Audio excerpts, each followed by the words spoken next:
Still Untitled is supported by City Cards with Android Pay. Listening on your phone? Now you can pay while you listen, using the same device. Just tap and go. Download the Android Pay app on Google Play or visit city.com/AndroidPay to get started. Android Pay is available for eligible City consumer credit and debit cards.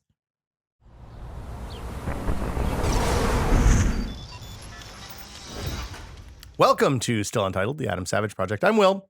I'm Adam. And I'm Norm. We should get you to record a few of those like chiclets so that we can actually sprinkle them into the podcast. You could be replaced by an iPad. We fully. did that for you for a long time. We'll get an easy button and we'll hit it and it'll say, Look, you have like 200 of them right now. You just have to chop one out of the beginning. Nope. You want a couple of originals? A couple of customs. Welcome to.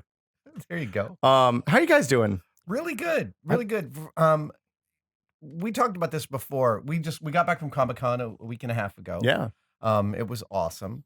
But really the most awesome thing was my costume had been completed. My bear costume had been completed about 10 days before Comic-Con.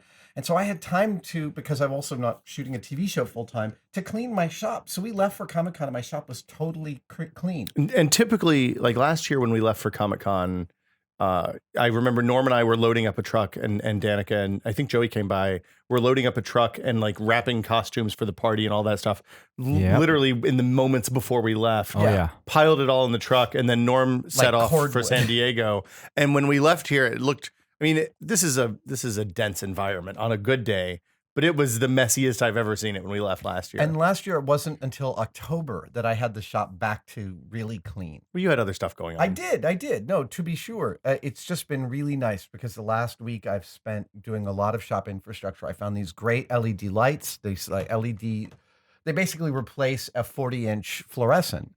And they're as bright. They're $30 at the local place, Discount Builders, and I bought, I think, 8 of them. They don't hum or flicker. And I'm really, there's one there in the sink. You can see it over there. Yeah, you were kind of angry at yourself because you had not done it for so long. This happens occasionally. I put the light up over the Sanders, and the moment I turned them on, I got pissed. I was like, you idiot. You could have been working like this for years. I've been in the dark for the last 9 months. Why? Now, Will, this is the first time you hadn't been to Comic-Con in maybe 4, 5, 6 years almost, or something like that. Probably since the Whiskey Media days. Yeah, I don't think I went back then. And did you follow it at all? So the last 3 weeks I was on an East Coast trip. I had to go for business. And 3 weeks. 3 weeks. That's a long with time. With a 3.5-year-old. And also it was the hottest it's been in 500 years or something, most of the places we were going. So you couldn't really go outside. We watched a lot of movies. We went to a lot of indoor playgrounds. Wow. Nice. Indoor playgrounds. Yeah, that makes sense. Look, I didn't know that we have indoor playgrounds here for when the weather's foggy and bad. But there, it's a completely different kind of life-saving thing. And they were fucking cool, man. Really? Yeah, they had there was one that we took her to that was just a bunch of bounce houses. A dozen of them. Wow. And a bunch of maniac 8-year-olds. There's a really good story, it wasn't in The Atlantic, but a similar publication, reminiscing about the playgrounds of old. How back then, when safety wasn't really a concern, like life was cheap. Big company, right. In the 60s and 70s, companies would sell, just like you could buy your house in a box, they would sell your playground in a box to counties and small cities. And they would be incredible, that whole futuristic age. Giant robots that kids would climb on. And they built one in my hometown in, I think, 1984. And it was all out of recycled lumber. And it was all bolted together. And it was really elaborate. Truck tires? Yeah, truck tires and stuff. It was really great. And I remember my friend and I worked for the local public access station at the time. And my friend Richard and I shot the fundraiser for it. Nice. And because we're like two 15-year-olds, editing this excruciating fundraiser video. It's the like a woman that was in Thrasher charge video? of the fundraiser had her top teeth were covered in lipstick. And I think we actually zoomed in on her teeth. Oh, no. We were such dicks. So, playgrounds of today, I think, are probably better designed and probably more innovative, more fun, those indoor playgrounds. But I don't know that they're more fun. I think they lack the imagination that the old playgrounds of old gave you, like the spaceships and the airplanes that you could climb mean the metal on. frame? Yeah. Yeah. Like the playground that I played on most when I was a kid I grew up in a rural part of Northeast Tennessee where we didn't have money to spend on things like playgrounds. So when it came time to build a new playground for the elementary school, I'm pretty sure that they just went out to the hardware store and bought a bunch of pipes and pipe fittings, and they like made these crazy monkey bars that were like 15 feet high out of that. That were awesome, Right? Like so you good. were genuinely scared doing the hand over hand. Oh, you like if you fell, it would have been like that scene. I can't even remember what movie it is, but what are those scenes in the movies where the body bounces 16 times off of the walls on the way down? Yeah. They don't make them like that anymore. Playgrounds taught me about centripetal force. Right, merry-go-rounds. Right. The merry-go-round is one of the greatest things. It was terrifying. They don't have those anymore. No, those are too dangerous. Did you see the video of the corgi running on the merry-go-round, and it was just like running in a circle? I love corgis running on anything. They're pretty good. So you're on a trip. A lot of time on the East Coast. The week of Comic-Con, I was at my parents' house in Northern Virginia, and they live in, again, rural Northern Virginia. No DSL, no cable. You can get satellite internet. You can get microwave internet, which is blasted from it's like down here, but you have line of sight. Yeah. And the neighbor has a big tree right between their house and the tower. Oh my God. Acts of aggression. So literal shade. If I went upstairs in my parents in our bedroom at my parents' house and hold my phone to the window, I can just about get 2 bars of LTE, which was just enough to see tweets about the Republican National Convention and say I'm just going to turn off internet for this week. So I have Snope it. literally no idea what happened at Comic-Con. Wow. It was great. Yeah, so the last episode we recorded, we did right before, Adam, your costume walk, your bear incognito. Yes, at the Seriously, on Saturday we haven't morning. done a podcast We post have Comic-Con. not done a podcast. Right. I totally didn't realize that. And it's only been like a week and a day. Yeah. So not much time, but so much has gone by. The bear walk was successful. The bear walk was super Did successful. anybody guess? No. No, to So the very end. at the very end, and I think that was after we tweeted the word roar. Mm-hmm. And literally I was 3 feet from the doors to exit the hall when a girl came up and said, "Are you Adam Savage?" And she figured it out, which was great. That's but it was the awesome. longest we've ever gone, 30 minutes before that happened. Well, so the bear, like, it's been in the shop for 5 months while you're working on Yeah. it, and it's amazing production value. Like when you see how it's made, but it's kind of a visual pun costume. Like you haven't done. It's a little bit of a joke. Was 2 things going on. One is it's a visual pun, but that's secondarily. Primarily, it's a character, and I drew him before I built him. That's right. And that was the thing that was really remarkable was trying to bring a character out of a drawing into 3D. Again, I'm not going to say it's not my strong point, but it's not something I've done very much. And I'm really pleased with how the bear came on. I do believe I'll remake his head. I'm looking at him right now. He's over there at the front door. I will remake his head because I think his head's just a little too small. I got a great email Oh, you did? from a member of the practical effects crew on the Revenant. Oh. And she said, "We all loved your bear. Oh, wonderful. Here's some pictures of the blue upholstery foam bear head we strapped to our stuntman Yes. for laughs." Nice. And then she said, we corresponded back and forth, and she said, I'd love to have you on my list of people to consult for weird shit we haven't encountered before. Can I reach out at some point if I encounter a problem? And I said, by all means, I love being that kind of consultant. Wonderful. That's awesome. The other part was the Revenant part of it. The other part was the Revenant part of it. So the bear came first, and the bear came about. I realized I didn't remember this until I was at the Academy of Sciences hosting their big picture exhibition last week. Was that in their green room, which I spent some time in January for Sketchfest, and several times before that, they have some pictures of a bear, photo studio shots of a bear sitting down against a white cyclorama. Like a live bear. Okay. And his leathery feet really captured me. And that's what started me down the path of making the bear costume. Did you take a picture of that photo? I will, and I'll Okay. get it to you because Yeah. I have them on my computer. Great. And we'll post it at the end of this. The feet are this place where I started. I literally started from the ground up, and then I started designing and drawing this bear. I thought, how could I make the feet? And then I thought about the legs. And then once I got to the head, I realized, maybe this should be the Revenant bear. So I made a actually really viable Leo DiCaprio dummy In that like was 2 pretty days. good. Yeah. In 2 days. in 2 days. And then I dragged him behind me, and our hotel was half a mile from the hall. Oh, so you were at the Hyatt instead of the Yeah. Marriott? yeah. Oh. I wasn't going to try and drag Leo the whole way. Yeah. So Thing 2 and Danica, yeah. and Danica dragged the Leo dummy all the way to the hall and tried to leave him there for me to grab, and security went bananas. Yeah, Oh, I'm this sure, is what yeah. you don't see in the video is Adam walks from the hotel, which is like you said, a half-mile walk, and Joey and I Wait, already you walked in the bear suit? Yeah. in the bear Was it suit. the normal like 100-degree surface of the sun Comic-Con, or was it nice? No, it was like 80 degrees, but 75% humidity. Yeah. So Joey and I are already doing our like navigation, our weaving around, stealthy weaving, and then Team 2, which we sent ahead of time. So like people don't realize this is a big production for us, like from the packing to Especially bringing stuff down from the first year. That's Yeah, after. that's Oh, less yeah. sweaty than you've been in the past. Yes. So the plan was for them to leave Leo in the middle of the lobby of Comic-Con That's for right. Adam Hall to A lobby. Now, up. I'm surprised that no one said, "Oh, leaving a strange package in the middle of the floor of one of the largest consumer trade shows in the world is a bad idea." The plan was this to is leave my it there job. 10 seconds before Adam picks it I up. understand like, the with theory, relaying. But they were, But the security and they rightly so. They were concerned about the fire they were hazard. like, what the hell are you doing? What Well, the I mean, then it could be the B word.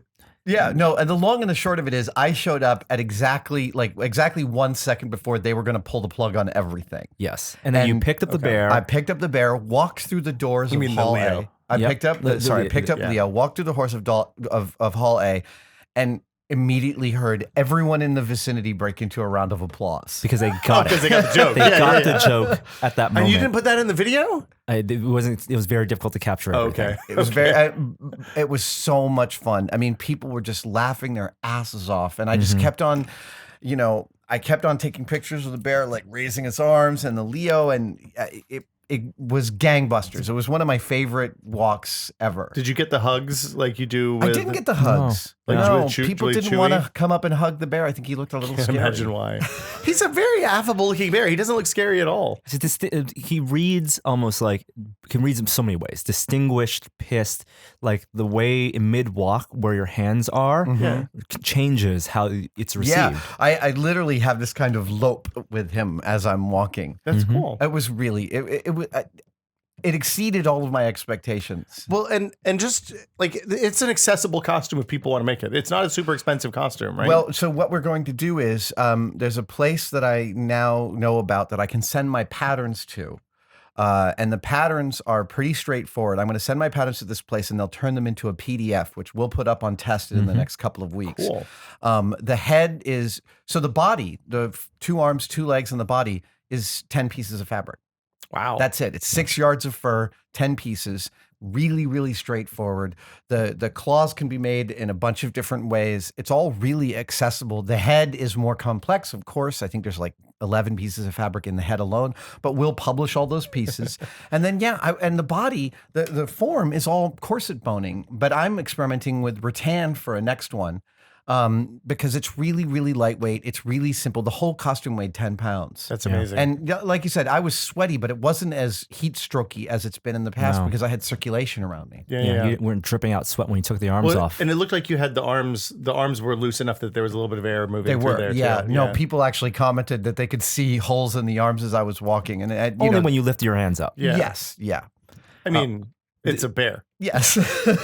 Oh boy. The other thing I want to do, I mean, we'll talk a little more about Comic-Con, but like people don't realize it is a big production. This year we didn't have Will, so I do want to give a shout out and give a thanks to Adam, your shop assistant, Aaron, who took care of ferrying so much of the gear, all the gear down to Comic-Con. And let's be clear, like ferrying the gear down to Comic-Con is taking the costumes, which don't fit in any normal mode of conveyance, as you guys know, Yeah. but then also taking my props and getting them onto the IMDb boat. They deadlifted the captain's chair over a gangway. Yes. Oh yeah. I mean, that thing's not light. It's not light. It's not it's not just actually very unwieldy. heavy, but it's super awkward and Yeah. it spins. Yeah, the spinning is how somebody could end up taking a swim. Yeah. So you had all your costumes set up on the IMDb boat, or I many had of them. Captain's chair. I had Blade Runner chess set. I had ZF1. We got a picture of Luc Besson standing next That's to the ZF1. Have we right. Really? posted that? Yes, we have, yeah. Yeah, check this out. Yeah. It was like super exciting. Oh, that's so cool. Where is it? Oh yeah, we'll make everyone wait while I do this. It's a great podcast. There we go. Oh, look at that. Look at You didn't even let him touch it. No, I didn't see him. I didn't okay. meet him, unfortunately. But Kevin Smith couldn't have been nicer, more welcoming. He seems like just the nicest guy. A better interviewer I have not met. He is incredible. So, I mean, I started listening to podcasts like many people with the Smodcast years and years and years ago. And like watching him turn that from a show that was just two dudes in the den in his office. Yeah. And then the gradual evolution of that over the last, it's got to be almost 10 years now or more. It's wonderful. It's incredible. I mean, he, obviously a writer director, but he says his love is to tell stories through words, not necessarily through pictures. Yeah. And that's why podcasting is so natural to him. Other things at Comic-Con, I mean, we obviously didn't see everything. Did you come back and get to watch any of the trailers and videos and do any of the follow-up for things you didn't get to see while you were there? I did. Remind me of some of the things. Did you see the Justice League? The Wonder Woman trailer was good enough. The Wonder Woman trailer was I really enjoyed it. I must say. I watched Batman versus Superman because of that Wonder Woman trailer. I loved the Wonder Woman trailer. I was upset with the Wonder Woman poster. It is yet another case in which they cut the head off the heroine and showed only her boob. Well, so do they do that for the other characters too? No, is it just like Superman's there's a website place? devoted to showing how Hollywood loves to cut the heads off superhero women in poster art. Anyway, the Wonder Woman trailer was terrific. Her name, Patty Jenkins or Gal Gadot? Gal Gadot, the actress. Yes, beautiful, really, really, and she's got a kind of a right mix of innocence and badassery that I thought was pretty impressive. It's going to be a movie that I think will compare well to Thor, which was another, fish out of water story, except on a much bigger scale. So Thor was like nice little comedic moments because he's a fish out of water. They built that whole Arizona town kind of for low that, budge, right? I mean, for a Marvel movie, it was low budge. Sure, and this one is clearly big budget, like World War I. Giant battles. Who's directing it? Patty Jenkins is directing it. Okay. And that's a woman. Yes. Yep. That's awesome. Yeah. That's what else? Great. What other things came out of Comic-Con? No. What else did Patty Jenkins do before Wonder Woman? I think she did either Game of Thrones or some other she has good experience. Large profile period TV thing. Cool. Exactly. What other things came out of Comic-Con? I hosted the Expanse panel. Oh, yeah. I didn't get to see that. So it was great. Not only is the Expanse terrific, and by the way, I know we back when watched the first 4 episodes. Have you continued on? I have not finished the rest of the series. Let me tell you that the rest of the show gets better and better and better. And I don't know how they did it budgetarily, but the effects also get better and better and better as the 10-episode season arc progresses. So they do lots of languorous. I think they really thought, what if this was an oil rig platform? How would we shoot that? And then they just shot it like that. And so there's lots of contextual, spatial shooting in terms of letting you understand the universe that they're in. I interviewed the production designer for that show, and he said in terms of stage space for a TV show, it was one of the biggest he'd ever work on because there's so many different environments. Oh, Where are they shooting that on the NBC lot in LA? No, they're up in Vancouver. Toronto. Yeah, Canada. So the other thing about the Expanse interview panel is that the cast is not only terrific, and again, over the 10 episodes, they get better and better and better. The writing gets better, and the characters really develop. The characters don't kind of meet each other until the end of the 4th or 5th episode. There's a lot of work to do. But the cast loves each other. And that was something that came out in the panel and hanging out with them backstage. Is they all actually go out. They are friends, and it comes across on screen, and it really comes across in person how much fun they're having. Well, so I've read I think all of those books, except for maybe the one that came out this summer. The books are great. I mean, the books are each kind of arc is a little capsule. And James S.A. Corey, which I think is 2 writers, they do a thing that Richard Morgan, who wrote Altered Carbon and the Takeshi Kovacs books. You would love you would love the first one. It's called Altered Carbon. You should totally read it. We should do a book club about it because it's one of my favorite books of the 2000s. Oh, please. Yeah, let's write it down. And basically, the Takeshi Kovacs books, each one is a different kind of book. There's one that's kind of a hard-boiled detective novel in the vein of Your Boy in L.A. Yeah. There's one that's a soldiers war thing, and the Expanse. I get the feeling that that's the direction they're going with the Expanse, because like there's a colonist one, there's the fighting there's the first season. Well, there's so much science fiction DNA in the show. They quote Blade Runner all the time. Of course, BSG is deep embedded in that. But the thing that's really wonderful is the physics are really tight. It's dirty, hard sci. It's really, really hard sci-fi in a dirty universe. And one of the actors, Kaz, was telling me that they had to take classes in walking in 0G with magnetic boots. Oh, that's cool. They really work on how the body movement works, and it's a lot of effort. Were there mimes? Yeah, I mean, that's a good Did they question. have mimes for that?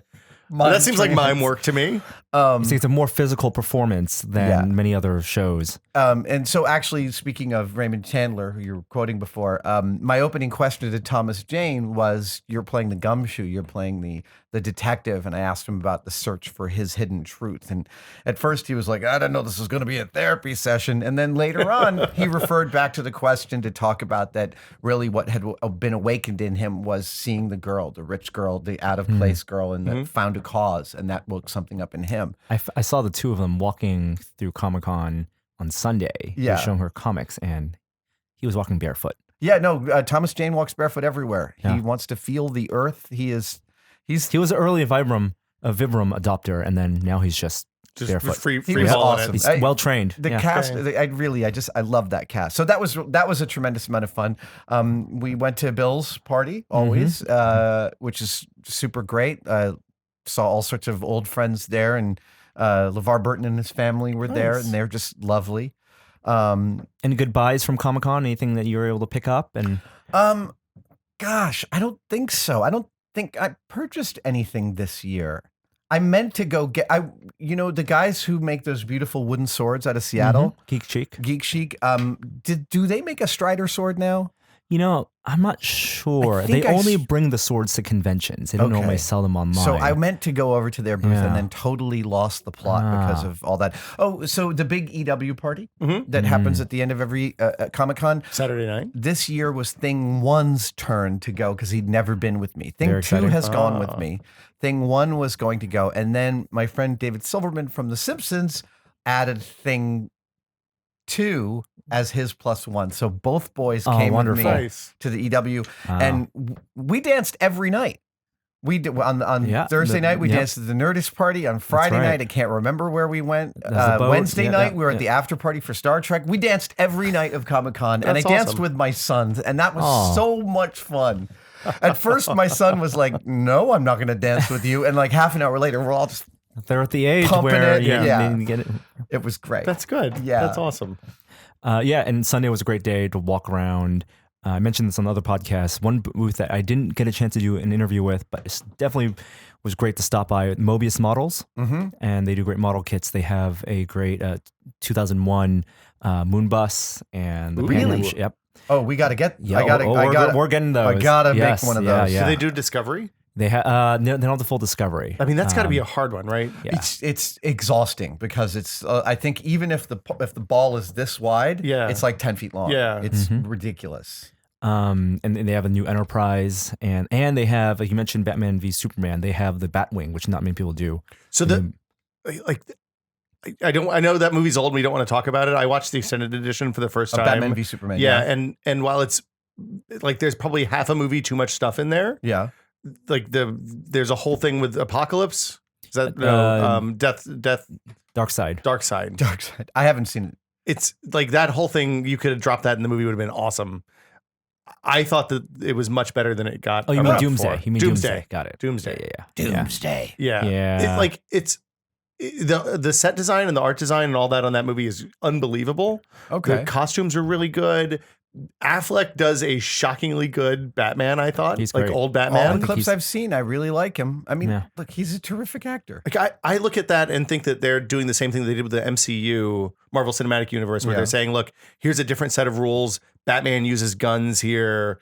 His parents clearly didn't get killed by, like there's a bunch of stuff going on. Bitter Batman. So he's fascinating. and so you'll wait for the follow-up movies to see him turn. And it's got a San Francisco Oakland thing going there too, which I like. Oh, because Gotham and Metropolis are across the bay from each other. Right. Geography in comics, no one ever knows. Where is Springfield in The Simpsons? It's in Missouri. Hi, Marge. Clearly, it's right here. It's Oregon. Really? I believe it's in Oregon. No, they've always said they have firmly disavowed a real location for Springfield. I know, but I believe that the general consensus is that it's because that's where Groening grew up. I don't know. Okay, I really don't know. I don't think that's right. Please direct your comments to at. Don't try this on Twitter. Also, we talked about this on the podcast, but Wednesday night of the con was the world premiere of Star Trek Beyond outdoors with the San Diego Philharmonic playing the score live on a giant outdoor IMAX screen. The first time any of those things has happened, let alone all of them together. Outdoor IMAX with the entire cast. Came out to be interviewed. Conan O'Brien hosted it. Oh my God. Michael Giacchino's unbelievably beautiful score. It was a wonderful, wonderful evening out. We actually sat. It was very bittersweet. We sat behind Anton Yelchin's parents, his family. They were really solid unit, and J.J. Abrams gave a very, very beautiful and loving tribute to Anton. We took a moment of silence that was intense, right? I mean, because it was important to remember that, like as JJ said, someone's missing, and let's take a moment to think about that. It was have you seen the movie? I haven't yet. I was actually thinking about after we finish here today. You should definitely see it. It's great. House and taking a nooner. It's really, really good. It's an episode. It's a wonderful episode of Star Trek. I love what he did with Fast and Furious. He made that from a pulpy kind of intentionally bad thing into something that's amazing. Well, still intentionally. It's still intentionally bad. Yeah, but now it's self-aware and bad. Yeah. I have to say, so I spent some time with Michael and Giacchino and Justin Lin at one of the scoring sessions. And fantasy camp. A fantasy camp, totally insane. Justin is such a lovely fanboy geek. Right? He's the real deal. He was asking me about Mythbuster stuff we had done based on Fast and the Furious. And I told him, look, a lot of the stuff you guys did was so unrealistic we couldn't get near it. But we did have a whole Fast and Furious episode planned for a couple of years that we never got to.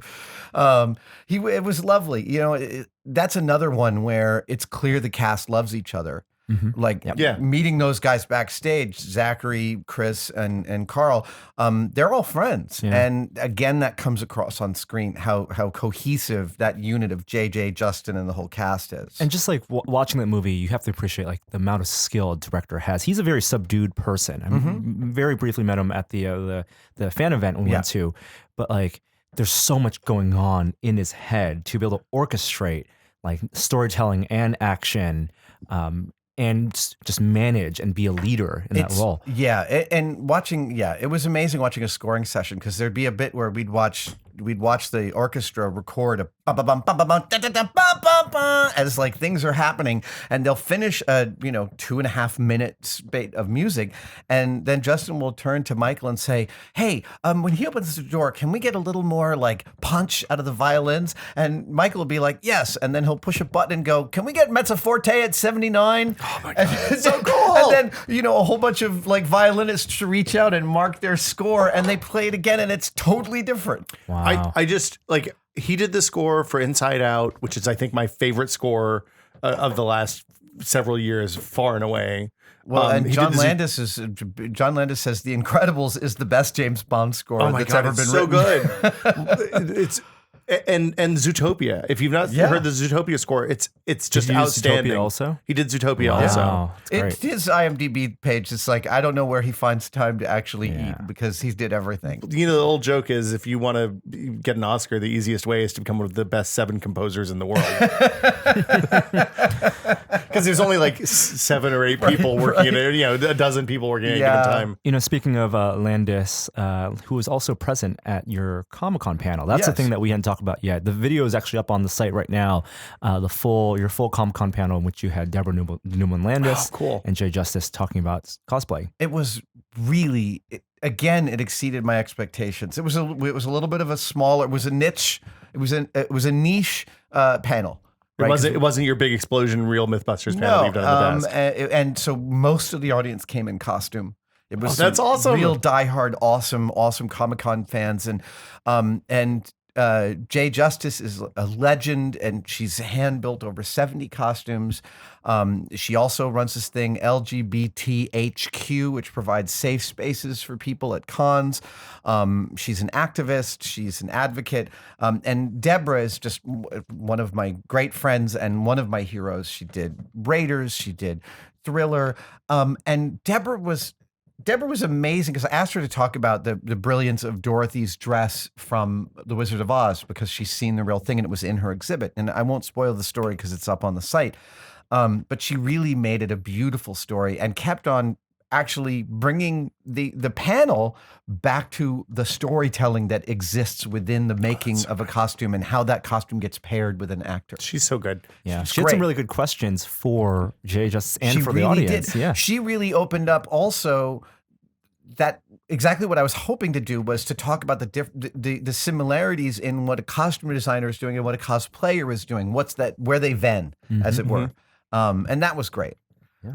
I saw the other thing I got excited about was I saw Neil Gaiman, who's a friend, and I saw him on the carpet at the EW party with his entire American Gods cast. Oh my God. And Michael Green is it's the writer of that, also wrote the new Blade Runner film. So he introduced himself to me on the carpet, and I couldn't get a single fact out of him. Have you read American Gods, Norm? I have read a long time ago. Okay. I'm due for a reread so on that. excited about this You know, show. I hear that for a reread, the audiobook is quite good. The audiobook Really? is fantastic. Who It's a reads it? full cast recording. Ooh. So it's multiple players reading it. The guy that does Shadow is incredible. It's wonderful. That's actually, I went back and forth reading the book and listening to that cast. And I hear they cut out a lot of the they make it more like a theatrical reading, like a script reading, and a lot of the he said stuff is taken out. I think you might be right. I can't So it's quite not remember. unabridged. I don't know how I feel about that. It's not exactly a bridge. It's not exactly Okay. a bridge because all the description is there. There's just the he said, she said that's gone. Right. You know. Oh, since you do a full cast recording, exactly. Right, you since don't you're need hearing the- her voice and his Spider- voice. Shadow it's said, not- blah, blah, yeah, blah. It's not doing a Exactly. redundancy. Exactly. Oh, speaking of reading, okay, now we're bouncing all over the place. It's fine. I It's been a just while. finished The Dark Forest, Oh, really? the second book of Is it the worth reading? Three-Body Problem. I've not. I bought it, but I haven't opened it yet. I loved it. Really? If anything, I liked it more than Three-Body Problem. Oh wow. A lot of people said that on Twitter. It's terrific. Let's make that homework. It's got some great reveals. It spans hundreds of years. Okay. You've said too much already. I believe is the audiobook for that one out as well? I don't know. And right. at September, the last book comes out, and I cannot wait. And it's the same. The translation is done by the same writer. Yep. So It's an excellent translation. Yeah. yes, let's Okay. make that homework for a couple weeks, and then we will Hold circle on. back. We want to talk about something else too. We'll say that for the next episode. Oh, Okay. right. You didn't know until this morning. Let's you- assign let's it. save that. Let's Okay. assign Let's it. 2 homework assignments. Let's do Three-Body Problem in let's say a month. Dark Forest, you mean? Dark sorry, Forest. the sequel, The Dark Forest, and then we also want to talk about. It's a big book. Better make it And too. the other thing we want to talk about next time you're here is Stranger Things. Well, but next time we're here is probably going to be at about 5 minutes now for us. So Next week. 2 weeks from now, we'll talk about Stranger Things. Stranger Things. Yeah, because I'm super excited. I just finished it. You're 2 episodes 2 in right episodes now. in, yeah. It's amazing. Yeah, it's incredible. We'll tease it more a little next week. And I have to look up who the Duffer Brothers are and what they've done. Yeah, they've only done 3 things. All right. Well, this one's amazing. So it's I can't wait. I can't wait till you both see the whole of Stranger Things because it will rock your world. Did we talk about Dory?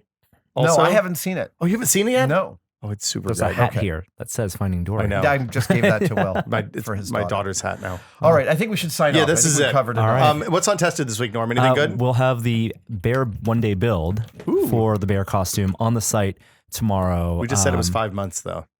Well, no, the patterns will be in a okay. couple weeks, but the video of that build is going to be on the site, and then we're basically wrapped up with Comic-Con coverage. We had so much stuff we shot. I think 20 videos at Comic-Con, so please rewatch all that stuff. Are you still trickling out stuff from New Zealand, Australia, or is that Oh, going to be a that while? stuff- gonna be trickling for months. Okay. Yeah. That's the next stuff. Cool. We'll see you next week. All right. Bye, Bye. guys. Bye, guys. And thanks to Casper for sponsoring today's episode of Still Untitled. Casper is, of course, an obsessively engineered mattress at a shockingly fair price, combining springy latex and supportive memory foam to create an award-winning sleep surface with just the right amount of sink and just the right bounce. Time magazine named it one of the best inventions of 2015. In fact, it's now the most awarded mattress of the decade. There are free shipping and returns to US and Canada. You can try a Casper mattress for 100 nights, risk-free in your own home. And if you don't love it, they'll pick it up and refund you everything. The mattresses, of course, are also made in America. Now, for listeners of Still Entitled, you can also get $50 toward any mattress purchase by going to casper.com/untitled and using the offer code, you guessed it, Untitled. Again, go to casper.com/untitled and use the offer code Untitled. Terms and conditions may apply, and we'll see you next week.